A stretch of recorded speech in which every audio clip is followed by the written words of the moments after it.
Hola, bienvenidos a este nuevo episodio de nuestro podcast SIF TV, el cual preparamos siempre con la intención de traer a ustedes temas de actualidad y que contribuyan a la discusión sobre las tendencias que surgen en el sistema financiero. Les invitamos a suscribirse en nuestros canales de YouTube y Spotify, donde encontrarán este podcast y podrán estar al tanto de nuevos episodios.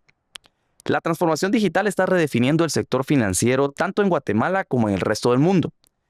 Esta revolución tecnológica está impulsando la innovación y la eficiencia mediante herramientas como la inteligencia artificial, el Big Data, blockchain, banca digital, entre muchas otras, que han facilitado la personalización de servicios y el acceso a productos financieros de manera más ágil y conveniente.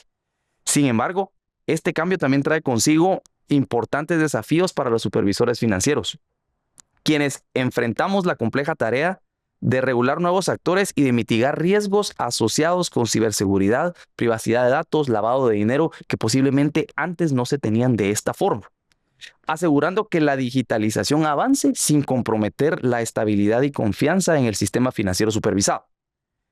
Hoy vamos a conversar sobre los retos de la supervisión financiera ante la transformación digital del sistema financiero guatemalteco, para lo cual hoy me acompañan Gustavo Cepeda, Intendente de Supervisión Bancaria, Juan Carlos Monroy, Intendente de Verificación Especial, y Edgar Josué Cruz, Intendente de Estudios, Normativa y Resolución de Entidades Financieras. Muchas gracias, bienvenidos a este espacio, gracias por acompañarnos. Y vamos a iniciar con la plática, tal vez con una introducción al tema sobre los retos. ¿Qué temas estamos viendo ahora como retos para la supervisión bancaria? Y vamos a abordarlo todo esto desde dos puntos de vista, ¿verdad? Retos de supervisión financiera y también retos en la prevención del lavado de dinero y financiamiento del terrorismo. En ese sentido, hablar de nuevas tecnologías como Big Data, análisis de datos en tiempo real, ¿cómo lo están viendo ustedes? Gracias, Miguel. Primero, buenas tardes. Agradezco realmente esta invitación también a las personas que nos van a ver. Esperamos que este tema sea de su interés. Sin duda alguna, hoy en día todos estamos hablando de tecnología, digamos. Ese es concepto que ha tomado mayor auge y sin duda alguna la Superintendencia de Bancos está inmersa en ese vehículo de una transformación digital a lo interno de la Superintendencia de Bancos, pero eso también implica todo el tema de uso de tecnología por parte de los agentes del sistema financiero, entendiéndose como principal jugador los bancos.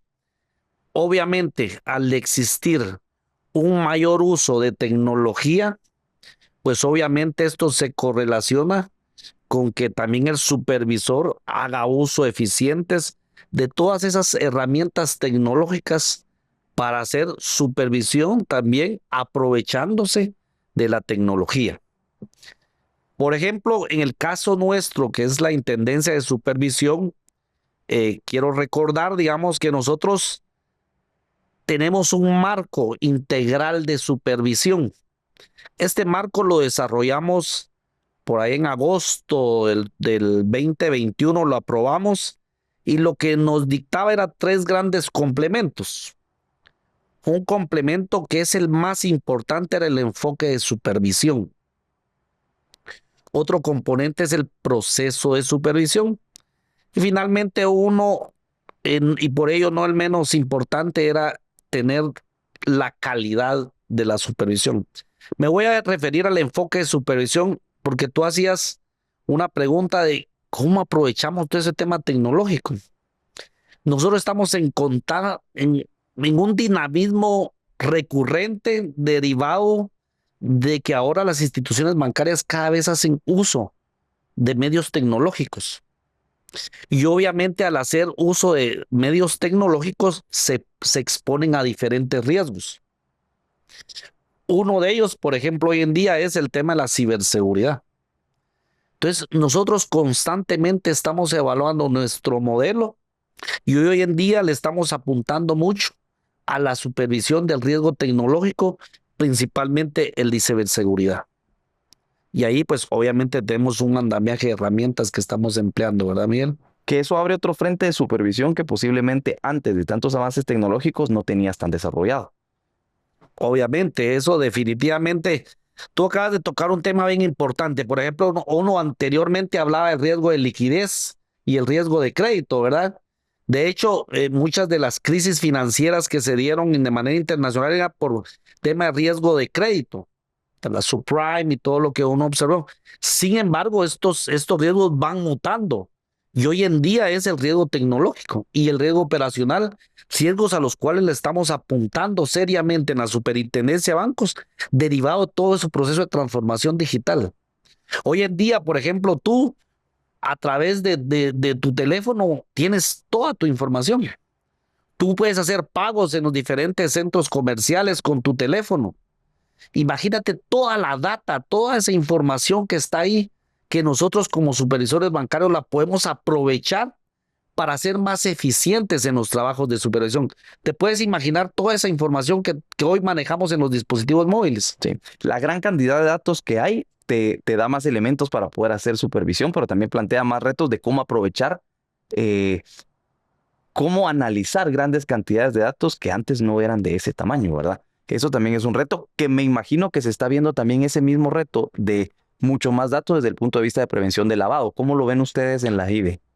Bien, antes que nada, Miguel, te agradezco por la invitación para abordar este tema tan interesante y definitivamente creo que desde la perspectiva de una intendencia de verificación especial que tenemos materia de prevención y materia de represión de lavado de activos, también tenemos una influencia en el uso de nuevas tecnologías y de analítica y de Big Data para poder, pues, ejecutar nuestros procesos de una mejor manera. Me voy a circunscribir, por ejemplo, al aspecto relacionado a la prevención. Como intendencia recibimos alrededor de 9 millones de registros mensuales. ¿Se imaginan esa gran cantidad de data? Digamos, no podríamos procesarla utilizando mecanismos de análisis que, por decirlo de una manera, ya se encuentran como obsoletos, como lo es Excel. Entonces ya utilizamos a través de Big Data el análisis de esa información que desde un punto de vista de la prevención nos sirve para poder determinar el riesgo inherente que tienen las personas obligadas y de esa manera nosotros podemos enfocar los recursos, áreas hacia donde podemos realizar una supervisión efectiva en materia de prevención de lavado de activos por parte de las personas obligadas. Pero por el otro lado también quiero referirme a que desde la perspectiva de represión del delito, esta data nosotros la podemos analizar de una mejor manera, siendo mucho más efectivos, encontrando a través del modelaje, el procesamiento de datos y patrones que nos permiten identificar estructuras de lavado de activos y que siendo con eso más efectivos en el abordaje de esas denuncias que nosotros como Intendencia de Verificación Especial presentamos ante el Ministerio Público.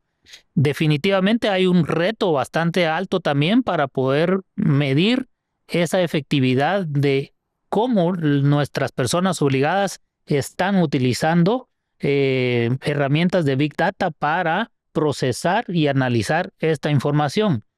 Información que se analiza desde una perspectiva para poder tomar decisiones o como comúnmente le llaman data driven. Y definitivamente como intendencia tenemos que también tener la capacidad de poder determinar si esos modelos que están utilizando las personas obligadas son ad hoc para poder determinar ellos también unos riesgos adecuados y poderlos mitigar. Digamos que entonces las herramientas de analítica de datos están guiando con ustedes el uso de los recursos de supervisión para ser más efectivos. Totalmente. Definitivamente con la gran cantidad de personas obligadas que tenemos, el uso de data o de Big Data y herramientas de analítica de datos nos han permitido identificar justamente en qué personas obligadas nos tenemos que enfocar y cuáles de las áreas de esas personas obligadas debiésemos de hacer una supervisión muy puntual para ver cómo está, por así decirlo, su sistema de prevención de esa persona obligada. Definitivamente esto nos permite tener ese enfoque basado en riesgo en la supervisión, ¿verdad? Que es básicamente enfocar nuestros recursos a donde realmente se necesita. Que eso creo que es bueno y les ayuda mucho porque las personas obligadas van a seguir creciendo y las operaciones también van a seguir creciendo y no necesariamente los recursos humanos que tenés para supervisión van a crecer en ese mismo ritmo. Sí, procesos más efectivos. Procesos más efectivos. Y también del lado, digamos, desde la parte de personas obligadas, ¿ustedes han visto también un uso más intenso de analítica de datos? Totalmente, totalmente, como ya lo manifestaba Gustavo, las personas obligadas, en este caso, si nos circunscribimos al sistema financiero, con el uso de nuevas tecnologías, con el uso de dispositivos electrónicos, capturan esa data y esa data definitivamente a ellos les permite realizar un monitoreo automático de las transacciones que están realizando sus clientes y de esa manera identificar alertas. Las alertas que posteriormente le notifican a la Intendencia de Verificación Especial. Pero desde la perspectiva nuestra de velar porque ese sistema de prevención sea lo más efectivo posible, también tenemos que evaluar que ese modelo de monitoreo automatizado que las personas obligadas tienen implementado sea efectivo y no se esté por ahí desviando alguna transacción, algún dato atípico que se visualice, que ellos no tengan la capacidad de que a través de sus modelos poderlo identificar. Entonces, eso implica pues definitivamente, y creo que no sé si lo vamos a platicar más adelante, pero también mejorar las capacidades de el personal que realiza la supervisión. Sí, porque también en la medida que la persona obligada está utilizando modelos de analítica de datos para analizar, creo que también está siendo más efectivo y les está presentando reportes más efectivos también, ¿verdad? Sí, data estructurada, data no estructurada, y aquí tal vez mejorar las capacidades inclusive con modelos de programación de lenguaje natural que también nos permita identificar algunos datos atípicos que sean de interés tanto para la prevención como para la represión del delito. Sí, muy interesante. Y son de las herramientas que están viniendo a cambiar la forma en que se hacen los análisis y también lo que nos toca es cambiar la forma en que se hace esa supervisión. Entre otras herramientas, pues también tenemos inteligencia artificial, automatización. Josué, ¿cómo están viendo ustedes eso desde la parte normativa? Sí, gracias. Nuevamente, gracias, Miguel, ahí por la invitación. Quizá para empezar algo que no es nuevo, sino que yo siempre, hace muchos años, leía o escuchaba a alguien que decía que la esencia de la banca es la confianza. Y eso se trae desde los inicios de la banca, o sea, radica en la confianza. Y hoy día que digamos que empezamos a tener más información, más transacciones, esto abre, como lo decían ya acá Gustavo y Juan Carlos, esto abre la posibilidad a que los negocios bancarios evolucionen de una manera importante. ¿Sí? A la medida en que van teniendo más información también ellos, ¿sí? A la medida que los bancos están teniendo más información, a la medida en que ellos logran tener temas de conducta de los usuarios, preferencias de los usuarios, hacia dónde, qué quiere, qué no quiere, preferencias, eso permite que se desarrollen nuevos productos. Entonces, esto que les comentaba, que escuchaba, decía, mire, el negocio bancario no va a cambiar en su esencia de confianza. Van a cambiar en sus formas, y va a cambiar. Hoy vemos lo que mencionaban acá, que si en el teléfono yo hago mi depósito, que si hago mi transacción, eso va a cambiar, eso va a evolucionar, y lo que hoy día vemos probablemente solo es el inicio de cambios que probablemente nosotros ya no veamos. Que posiblemente la confianza va a tomar un papel más relevante ahora, que es reducir la interacción humana, digamos. Por supuesto, es que de hecho está. O sea, parte de lo que la normativa debe brindar, digamos, a ver, si lo vemos desde la óptica de los bancos, ellos están desarrollando nuevos productos, nuevos servicios, pero desde la óptica del supervisor, digamos, que tiene ese papel importante de resguardar, en este caso nuestro, el ahorro nacional. Detrás de eso, también como supervisores tenemos que dotar tanto en este caso, a supervisión de las herramientas legales, normativas, que les permitan ir en el ritmo. Normalmente es usual que la conducta humana siempre va adelante de la norma. O sea, primero surge la conducta y después vamos a ver cómo la normamos. Normalmente eso sucede. Entonces, un poquito la función nuestra es ir viendo cómo va, hacia dónde va evolucionando, hacia dónde van las tendencias, para poder dotar a supervisión de las normas. Tanto mencionaba Gustavo hace un rato, digamos, estamos trabajando actualmente en modificaciones al reglamento de riesgo tecnológico y todo lo que esto implica, considerando que es la base, digamos, de muchas de las situaciones que los bancos van a tener que gestionar y administrar. O sea, entonces, desde dos puntos de vista. Uno, dotar a supervisión de herramientas normativas y legales que le permitan realizar su función, y desde la óptica de los bancos también ir monitoreando y controlando, porque al final detrás de los banqueros están los usuarios, que también nosotros tenemos una responsabilidad para con los usuarios, que imagino más adelante lo vamos a ir viendo, cómo la superintendencia de bancos también juega un rol en ese, llamémosle, protección, aunque la superintendencia no se dedica directamente a la protección de usuarios, pero indirectamente es parte de lo que hacemos en el área de normativa. Gustavo mencionaba algo muy interesante, porque antes los riesgos que se les ponía bastante atención, habló de liquidez y riesgo de crédito, que podríamos decir como que tradicionalmente era muy importante evaluar esos dos la gestión de esos dos riesgos en las entidades. Pero ahora viene la ciberseguridad, que es un riesgo totalmente diferente, y que antes los problemas posiblemente eran de estos 2 o 3 riesgos tradicionales. La ciberseguridad es algo nuevo y es algo que puede tener impacto incluso mayor que otros riesgos. ¿Cómo están viendo la evolución del riesgo de ciberataques en las entidades supervisadas? Sin duda alguna, Miguel, esa es una correlación lineal. ¿A qué me quiero referir con la correlación lineal? Es que a través del uso más agresivo de medios electrónicos, obviamente el riesgo es exponencial. O sea, si tú transas más, si tú mandas más información, más uso agresivo de tecnología, pues obviamente te expones más a riesgos. Sí.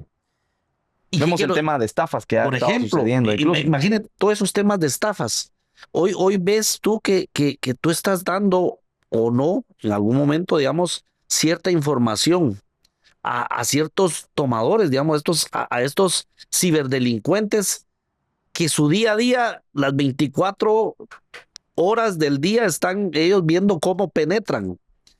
Y ahí viene un componente bien importante, que quiero llamar la reflexión, y es un desafío que tiene tanto el supervisor bancario, pero más diría yo el gestor bancario, es la educación financiera. ¿Por qué es importante? Porque hay que educar a todos estos agentes que tienen acceso a una cuenta, en que administren adecuadamente todos sus protocolos de acceso. Porque hoy, tú no me has dejado de mentir, pueden llegar mensajes de que te has ganado un vehículo, te llega a tu celular, o que hay que aprieta este link y te va a actualizar tus datos, y ahí estás comprometiendo toda tu información. Entonces nosotros estamos muy activos, como las entidades bancarias se están preparando para poder detener ese riesgo. No lo van a poder eliminar, pero sí reducirlo a una exposición mínima. Ese es el objetivo. Y tú hacías una pregunta: ¿qué estamos haciendo nosotros? Precisamente platicaba aquí Josué, se está actualizando la norma de riesgo tecnológico, principalmente dándole énfasis al tema de la ciberseguridad. Ya tenemos varias herramientas hoy en día en el reglamento de riesgo tecnológico, pero este es bien dinámico. Esto es tan dinámico que ahorita están pensando los ciberdelincuentes cómo penetrar en los cuentavientes. Y ahí es donde tenemos que tener mucha comunicación directa entre el supervisor y el gestor bancario, para poder establecer los parámetros mínimos de que ellos no sean vulnerables con este tipo pero sin duda alguna, solo es cuestión de seguir avanzando en cada uno de estos temas, ¿verdad? Es un nuevo riesgo que como tal debemos abordar con mucha seriedad, digamos, y preparando la normativa para poder que nos ayude a mitigar ese riesgo. Desde el punto de vista también de la prevención del lavado, me imagino que así como la ciberseguridad ha presentado desafíos para la supervisión bancaria, también para la prevención del lavado, y podríamos hablar incluso de nuevas formas que ustedes han detectado utilizando tecnología.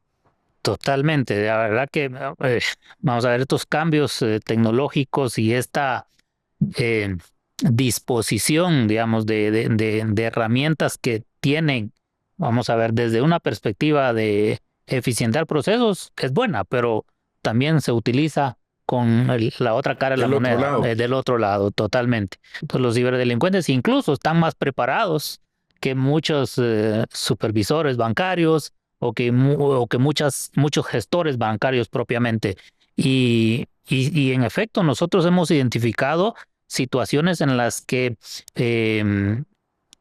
los delincuentes han logrado, digamos, engañar a través de ingeniería social Sí. a usuarios para hacerse de las credenciales y acceder a su banca en línea y poder a través de esas credenciales pues vaciarle las cuentas. Y creo que me uno un poco a lo que mencionaba Gustavo. Muy importante que se manejen para el tema de ciberseguridad dos grandes líneas. Estos incidentes que suceden a nivel de afectar a un usuario como tal, Sí. creo que se disipa a través de una conciencia que hay que hacer al usuario bancario, por un lado. Pero por el otro lado, no tenemos que dejar tampoco de ver hacia esos controles que tiene que tener toda institución financiera, y yo lo voy a traspolar a todas las personas obligadas, a raíz de que puedan ser objeto o vulnerados sus bases de datos y capturadas, ¿por qué no decirlo? Sus bases de datos, que olvídense, si esto llega a suceder y se llega a capturar información de una entidad bancaria y revelar, tipo lo que ha sucedido con Wikileaks, con Panama Papers, alguna información relacionada a reportes de operación sospechosa, por ejemplo, que las entidades hayan remitido a la intendencia, básicamente vamos a tener un problema grandísimo que nos afectaría a nivel nacional. En ese sentido, pues nosotros también hemos estado poniendo mucha atención a los mecanismos que las instituciones que forman parte del grupo de personas obligadas que nosotros supervisamos en materia de lavado de activos tienen en cuanto a ese control para evitar que sus bases de datos y sus productos, por qué no decirlo, puedan llegar a ser también atacados a través de un ciberataque, que lamentablemente también, lo voy a poner sobre la mesa, carecemos de una ley que realmente regule la ciberseguridad y los ciberdelitos, ¿verdad? Algo que tenemos que también promover esa aprobación para que tengamos no solamente las personas obligadas, los del sector financiero y los que nos dedicamos a la supervisión, y dicho sea de paso, también a la persecución de estos delitos, tener los componentes legales para poder también llevar a la justicia a este tipo de delincuentes. Delincuencia. Miguel, a mí me gustaría profundizar sobre esos dos grandes ejes que tanto Juan Carlos como tú han comentado, y quiero comentarte que desde el lado de la banca nosotros en el año pasado, a partir de octubre, hicimos una evaluación por lo menos de los 18 bancos para ver cuál es el nivel de madurez con el cual las entidades bancarias están gestionando el riesgo de ciberseguridad.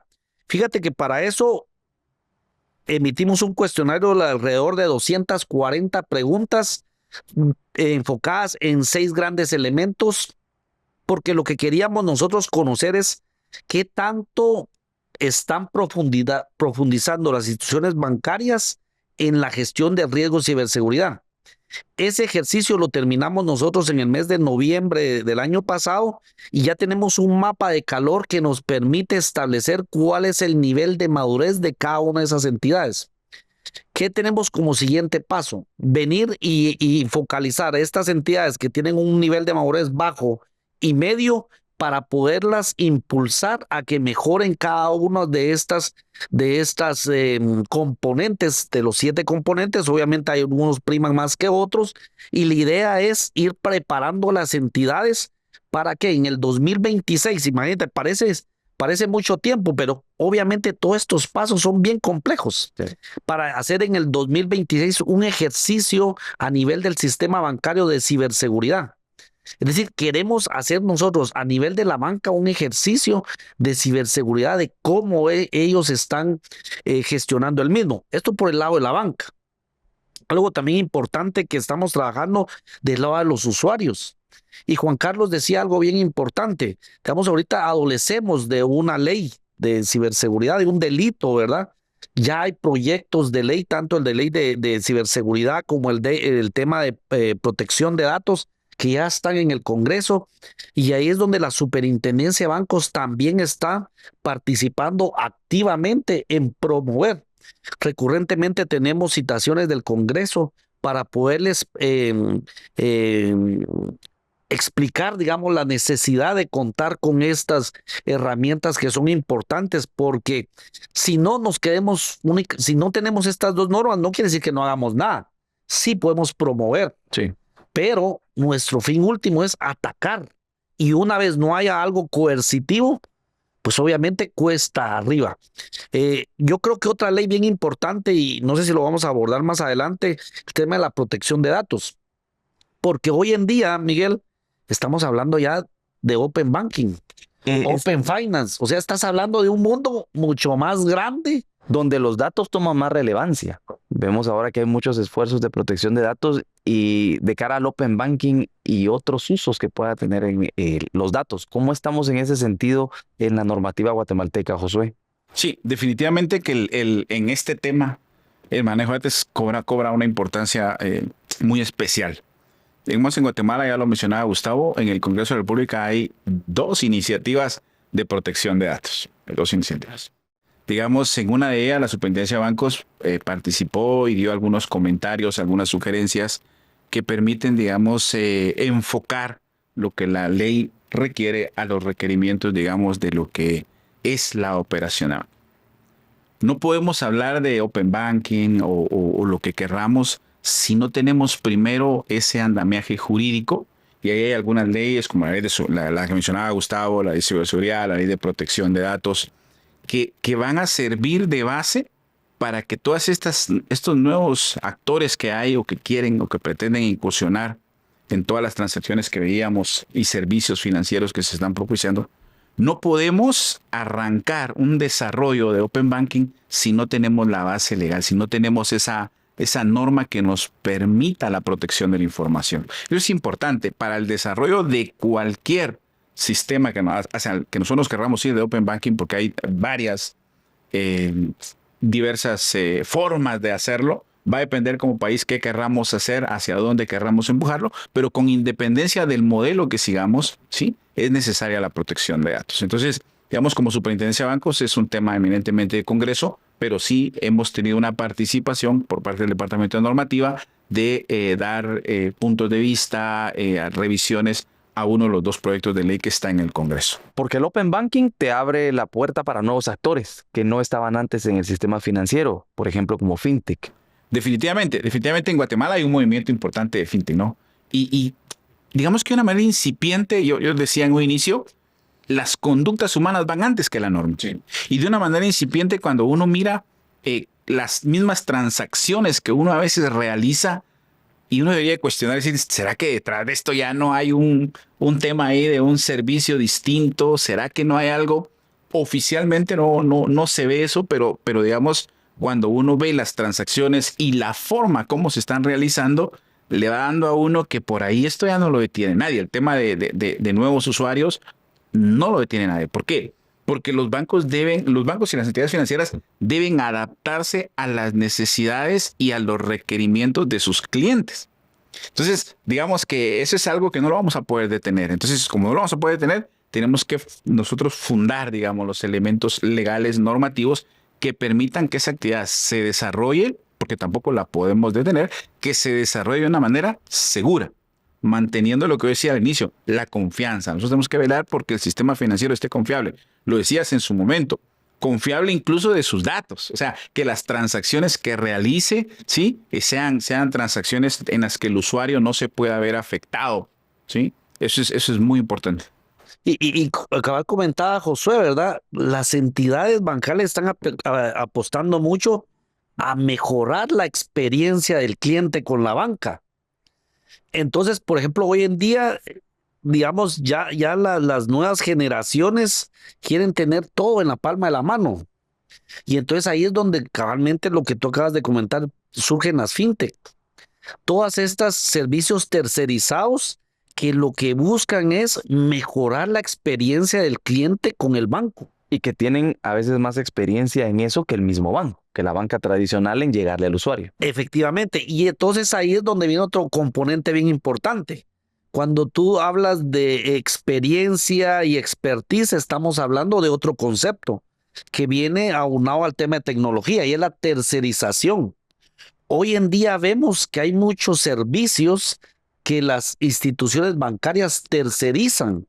Y esa tercerización es porque alguien más está siendo eficiente en un proceso que lo que hace es vendérselo al banco. Claro.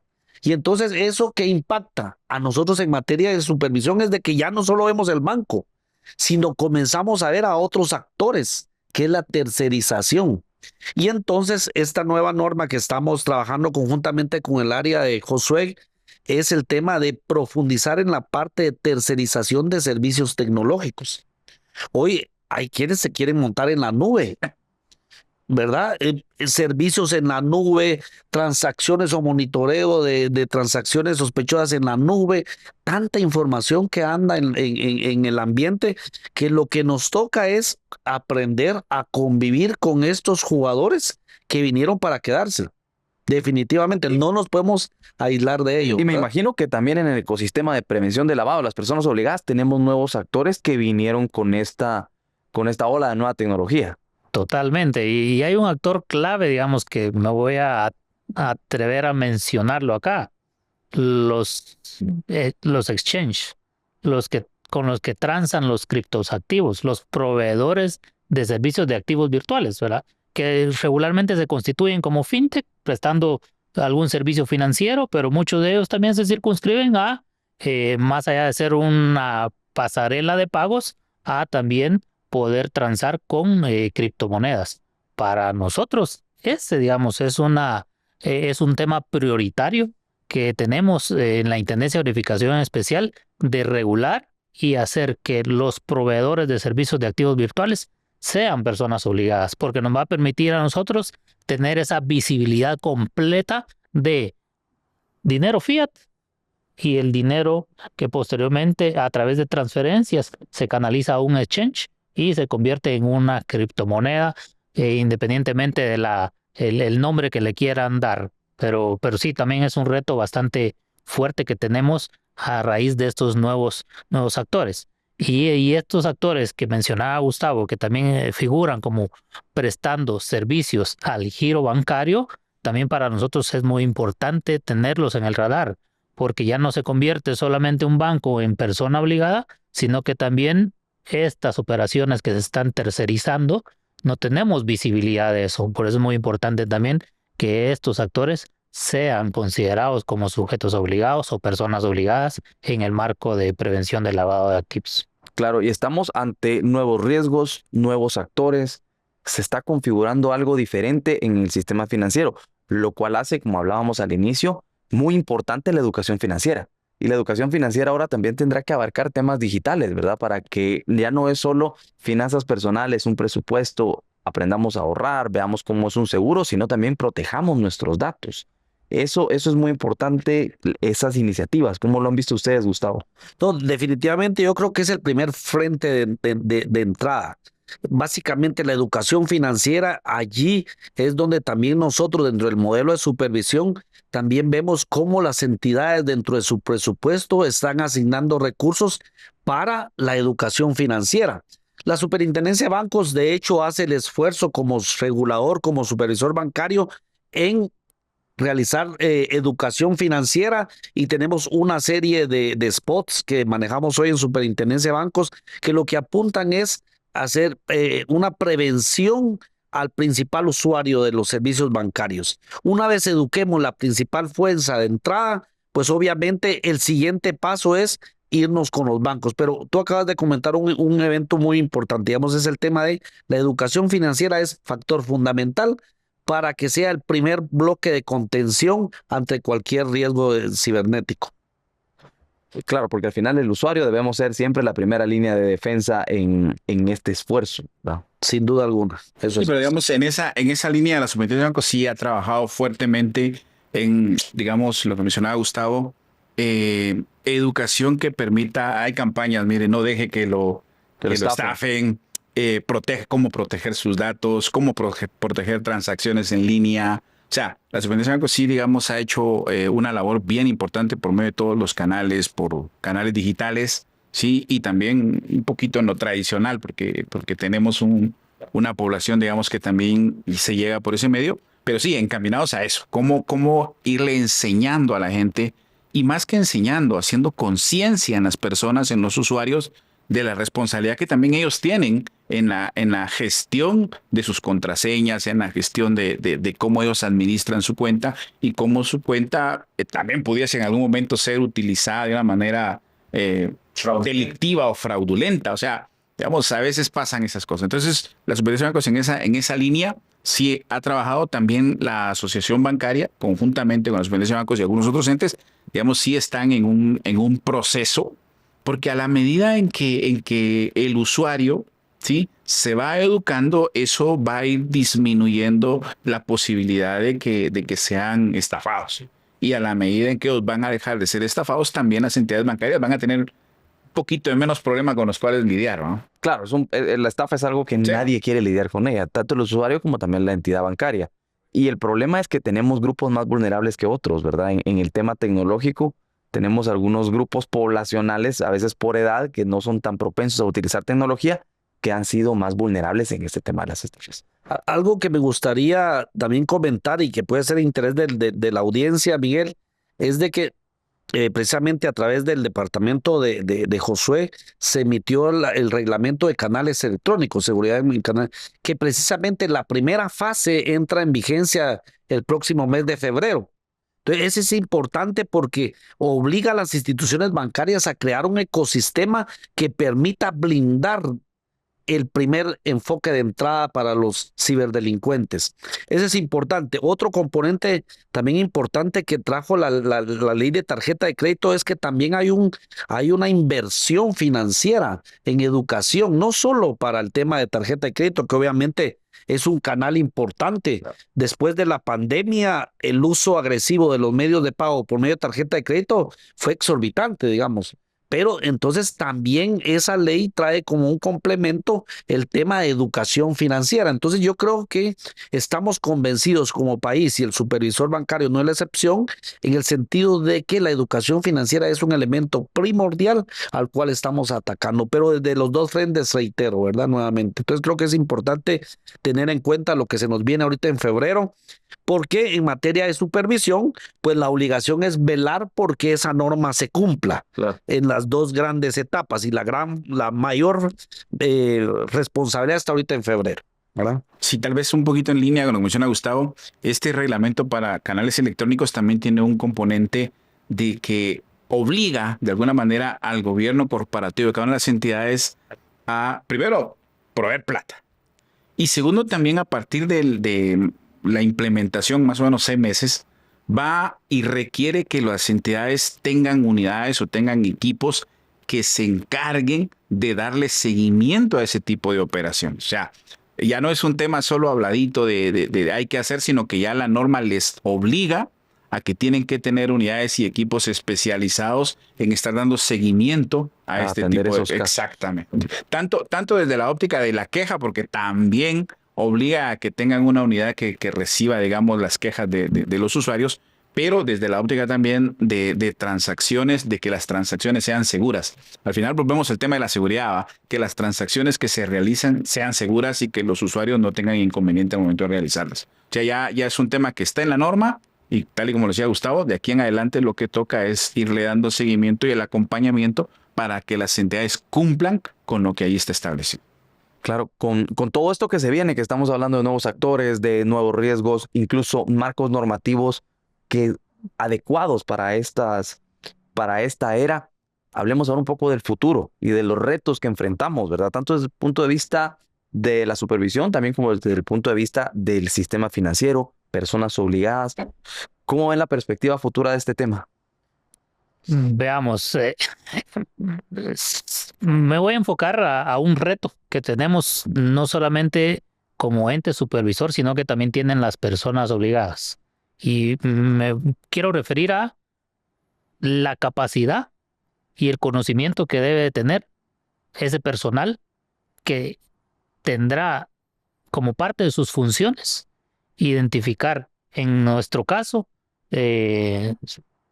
pues patrones, incidencias relacionadas al lavado de activos, señales de alerta que hayan identificado las personas obligadas o que identifiquen a las personas obligadas. Entonces creo que ahorita uno de los principales retos es cambiar esos paradigmas que actualmente se tienen en cuanto a las capacidades y los conocimientos específicos que debe de tener un nuevo colaborador, ya sea de la Superintendencia de Bancos o de las personas obligadas, totalmente. Enfocándome desde la analítica de datos, Miguel, creo que el próximo reto es democratizar la analítica, porque la analítica no debe de estar a cargo de una sola área, una sola grupo de personas, sino que la analítica la deben de realizar o poder realizar todas aquellas personas que están en el día a día y que interactúan en el día a día, ya sea con clientes, ya sea con transacciones, ya sea viendo transacciones sospechosas, viendo reportería periódica. Entonces creo que ahorita el principal reto que tenemos es formar en el personal que actualmente tenemos, generar en ellos esas capacidades e ir pensando en los nuevos perfiles de personas que debemos de empezar también a contratar en la Superintendencia de Bancos, y como lo digo, esto lo traspolo hacia también las personas obligadas. Para atender todos estos nuevos retos, digamos, lo han visto ustedes también desde el punto de vista de supervisión. Sin duda, yo estoy totalmente de acuerdo con lo que Juan Carlos manifiesta y es en lo que hemos estado trabajando. Digamos, estamos ya en el presente y que hemos desarrollado totalmente lo que comenta Juan Carlos, es decir, buscar nuevas capacidades técnicas en el colaborador que ingresa a la Superintendencia de Bancos. Digamos, anteriormente, y si uno se va a la retórica de la Superintendencia de Bancos, hablemos 1946, cuando uno comienza a ver esos papers, era un departamento de auditoría, la Superintendencia de Bancos, era donde solo eran 29 auditores, estoy hablando de septiembre de 1946. Pero esto ha ido mutando y cambiando conforme el tiempo. En el 2008 hicimos una nueva reestructuración que nos llevó a incluir otras capacidades. En ese momento teníamos hasta arquitectos en el área de la Intendencia de Supervisión.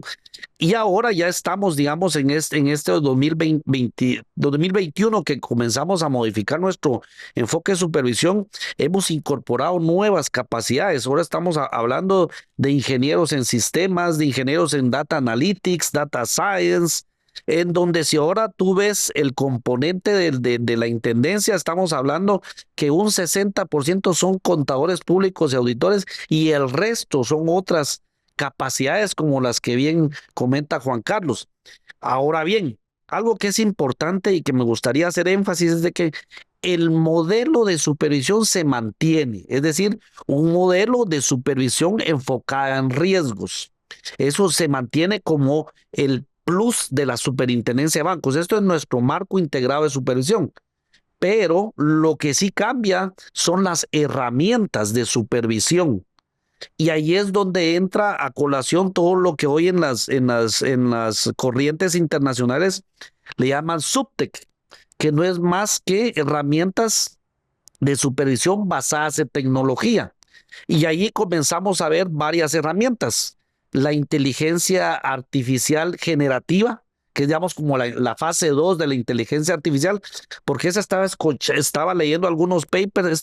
La inteligencia artificial viene de mucho tiempo atrás. Lo que pasa es que ahora ya se le puso un apellido que es generativa, y entonces ahí es donde comenzamos ya en la intendencia a generar herramientas de inteligencia artificial.